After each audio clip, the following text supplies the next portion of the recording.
Ćao ljudi, današnja tema su oldtimeri ili ti stari auti.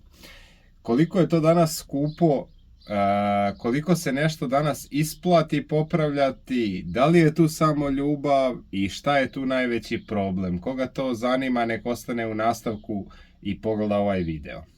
Ja evo trenutno sedim u Sierra iz 86. godine kupe, ne znam od novih vas ko je pre u samom početku pratio ovaj kanal, gdje sam dosta puta snimao ovaj auto i pričao o njemu i rekao da ću da ga odradim, sredim, ali evo i dan danas taj auto posle par godina stoji i čeka neko svoje vreme.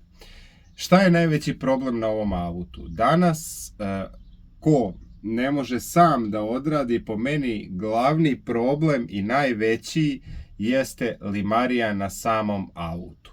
Sad ću vam pokazati kako izgleda ovdje.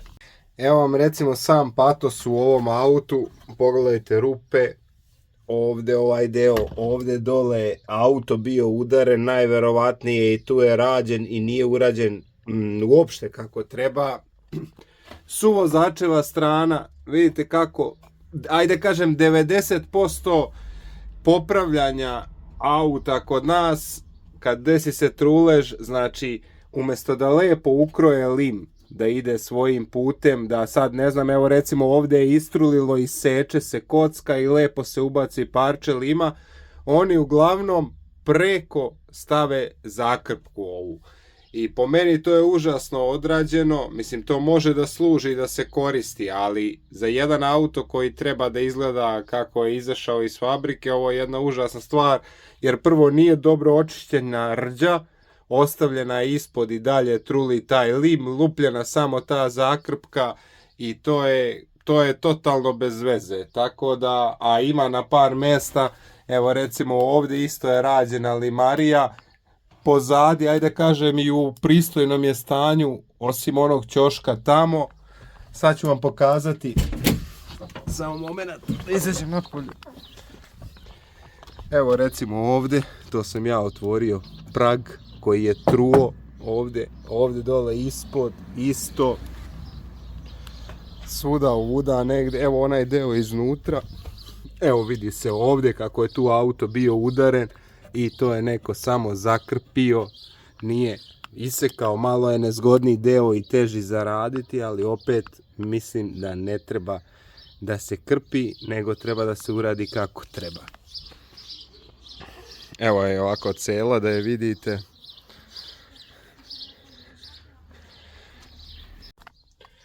Pokazao sam vam znači te neke delove na autu kako izgledaju i ostalo. Šta je tu problem? Problem je što danas, ako hoćete da uradi vam neko dobro i kvalitetnu limariju i da ofarba ovaj auto, to više ne iznosi ni 500 ni 1000 eura, nego to košta par hiljada eura. E sad, dolazimo do one priče kad vi vidite u našim oglasima ovdje uglavnom prodaje neko auto, evo recimo primjer, držat ću se ove Sierre. Cena ove Sierre na zapadu kreće od 5000 u prosječnom stanju, 6, 7, pa može i 8000 da bude u dobri primjerci. I sad vi naletite kod nas na auto koji takav košta 1000, 1500 eura. To je, ajde kažem, cena kad vi sredite taj auto i dovedete u odlično stanje, iako tu ima brdo posla i nikad neće vredeti popravljan auto kao sačuvan auto, to imajte isto na umu. Znači, ljudi kod nas obično vide, to preko vredi 5, 6, 7000, znači moj ovdje da ga brzo prodam tražit ću 4, 5. Ali niko ne računa, evo ovakav primjerak kao moj, da tu treba uložiti još par hiljada eura. Da se sredi samo limarija i farba. Gdje je tu još mehanika?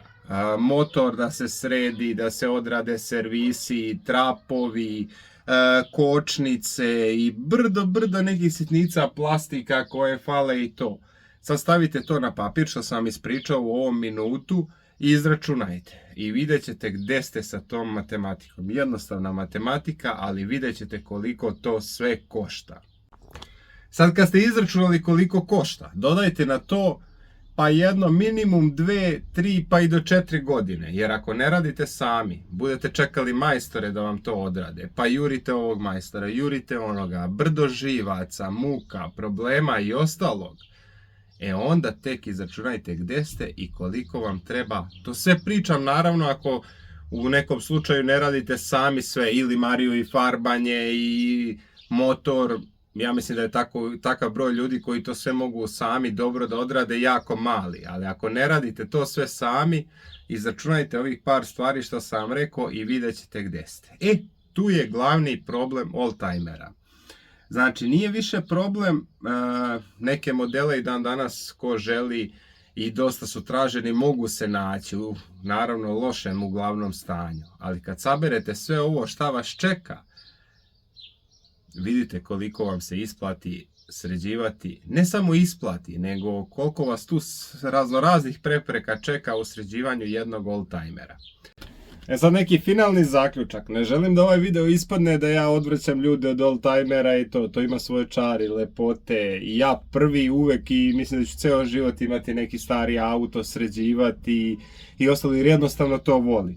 Ali samo hoću da vas pripremim da znate na šta sve treba da budete spremni kad ulazite u to. Znači, lepota i sređivanje, i kad vi nešto pogotovo sami uradite i posle provozate taj auto, nema lepšeg osjećaja za nekoga ko voli automobile.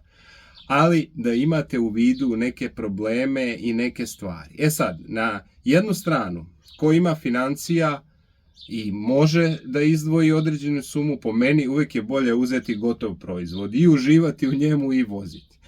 S druge strane, kad nemate financije, a hoćete nešto, dobro je uzeti projekat auto, ali po ovom videu vidite na što da obratite pažnju i šta vas sve čeka. I uvijek, ako nemate dovoljno novca za punu cenu i gotov proizvod, dobra je stvar tako malo po malo ulagati i dovesti auto u neko pristojno i dobro stanje i imati primjerak u kome se može uživati. Ali uvijek imajte na umu šta vas čeka i da imate istrpljenja i jednostavno ljubavi prema tome što radite. To je po meni u ovome možda i najbitnije da biste sve to izgurali do samog kraja.